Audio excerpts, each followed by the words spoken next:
What is up? It's a Figure Hunter, and today we're going to look at the heart rate accuracy when just using the optical wrist heart rate sensor on the watch itself for tracking CrossFit and high intensity interval training.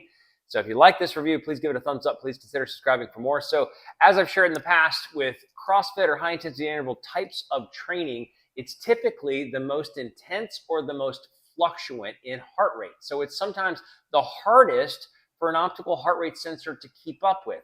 Secondly, it's one of the more difficult because a lot of times you're moving the watch around to put on wrist wraps or hand wraps for a lot of barbell work. There's a lot of wrist flex. So this is in my opinion, one of the harder tests for an optical heart rate sensor to show its accuracy. The Amazfit T-Rex Ultra actually does connect to a chest strap. So as I say all the time, don't take a chance. Just connect to a chest strap so you know you have accurate information being fed into the watch, especially for those of you in the CrossFit community that like to just take your watch off because of the wrist wraps and the hand wraps and walking on your head, all these different things that we like to do. You can just have your watch off to the side and be tracking your full workout and get the same full results if you just have a chest strap connected to the watch for heart rate accuracy. So why is this important? Well, it's important if you're just using the optical sensor on the watch because it will correlate to your training load over a period of time. So if it's wrong to the peak, it says you're more intense than you actually were, it's going to give you a higher training load. And on the opposite, flip side is true. It's going to correlate to your aerobic and anaerobic training effect the watch is recommending if you're increasing your fitness aerobically or anaerobically, and it's going to translate to your recommended recovery time. So I'm going to say a major point about the heart rate accuracy for the T-Rex Ultra as well as at the end. And it's something I noticed in testing this same biometric heart rate, whatever they call it, 3.0, that's on the T-Rex series of watches and was on the GTR 3. And now they have 4.0 on the GTR 4. Is that it has to lock in before starting the workout. So you have to wait for that green bar when you go into the workout, but you haven't hit start. You got to make sure it sees your heart rate, or else it'll be potentially all over the place. And that's one of the things we're going to see. We're going to look at, basically, we're not going to look at the watch. We're just going to talk about it in concept, look at the results, and then talk about it in concept again for this particular review. So the other thing about CrossFit that is somewhat unique is that CrossFit, you typically have a lifting section in the beginning where you're raising your heart rate and dropping it down. And then you go into a Metcon or intensity section.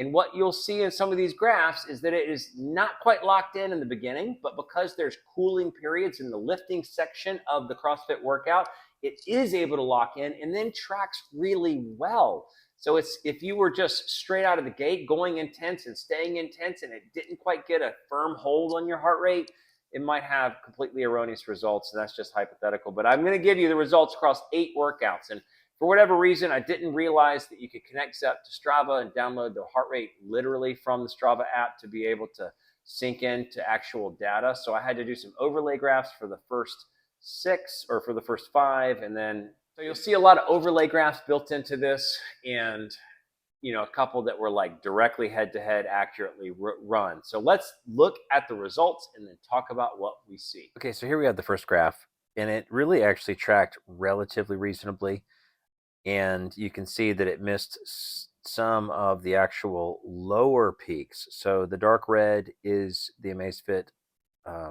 T-Rex Ultra, and the multicolored line is the actual chest strap. You can see a different dynamic here where you see actually the heart rate actually higher than the T-Rex Ultra was reading, and then just some jumbled readings in the beginning. A lot of times for the lifting session, you do get a lot of jumbled readings, and you're just trying to see if it picks up the peaks of the more intense periods of the workout. Here you see very good agreement, except for in the beginning. For some reason, it takes the T-Rex Ultra some time to lock in. And thankfully in CrossFit, you actually have times where you're lifting and then you're bringing your heart rate down. And for some reason, it gives the T-Rex Ultra a chance to get a firmer hold on heart rate. And it actually tracked, the majority of this workout really well. Here you see another similar agreement where it actually tracked the peaks in heart rate over the lifting session, and the primary parts of the workout itself. So this is another really good agreement. Here's a not great agreement in the beginning where the multicolored is the chest strap. And you can see it didn't pick up the rises in heart rate for the lifting session, but did pick up the 4 rounds for time with a 2-minute rest in between or something like that. And then my double under practice at the end. Now we're getting to like the full tilt accuracy where you can see that it just had that whole jumbled, this is just a repeating pattern, jumbled section in the beginning until it finds the heart rate or it figures it out. And then it tracked most of the intense portions in the first section of the workout, although it missed the second. And then it missed the beginning of the more intense parts of the Metcon itself. Here, again, you can see that it had some more distinct jumble in the beginning and then locks on actually really well through the lifting session in the middle there. And then, I mean, really well in the Metcon itself. And then the last session, which is frustrating for me on so many levels, but only because Strava overwrote the Zep, and it's the only way I can export data. So I have to use this old method of overlaying picture on picture, but totally jacked up in the beginning. Went up to 178, just completely erroneous, and then erroneous on the backside. Although it did pick up the Metcon, the primary work. So the lifting section was large volume back squats, so sets of 10, 8, and 6. And so a lot of optical heart rate sensors don't pick up that kind of intensity, at least on back squats. So if we look back through all of them and we just get sort of a bird's eye view, so pretty good. I mean, that's actually pretty good. That's fair. That's pretty good. I mean, it's decent. This is good. That's good. That's pretty good because it missed the lifting, but it did get the intense portions. Again, you're wanting to track your most intense portions because that's what's going to correlate to training load the most and to aerobic and anaerobic work. Here, it actually tracked decent on Metcons or even the shorter bursts of work, but failed on the warm up. Like everything just super erroneously high. Here, again, good tracking.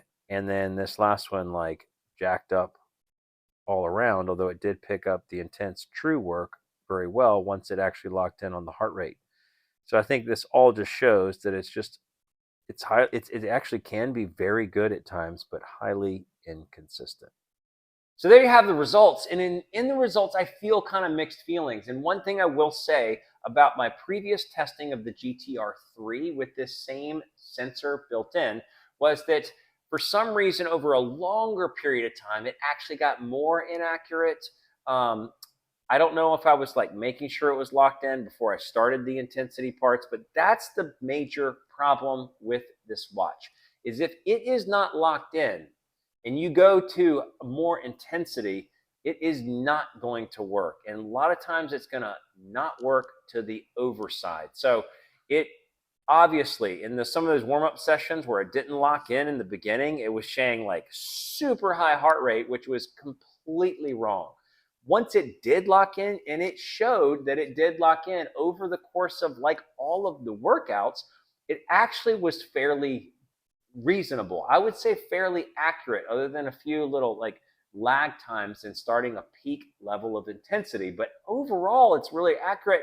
But in fundamental, looking across the workouts, it is not trustworthy all the time. Therefore, it's not trustworthy at all. But there's some things going on with what they need to rewrite the algorithm or how they're using the sensors and the algorithm together. So that's it. That's the review. I'm going to have the final review for the Amazfit T-Rex Ultra coming out shortly. We're going to look at all the ins and outs of how it's assessing training load, aerobic and anaerobic training effect, recovery time, all the apps and the different functional things of stress and breathing and sleep. And so we're going to look at all of that. So stay tuned for more. It's a Fit Gear Hunter. Thanks so much for watching.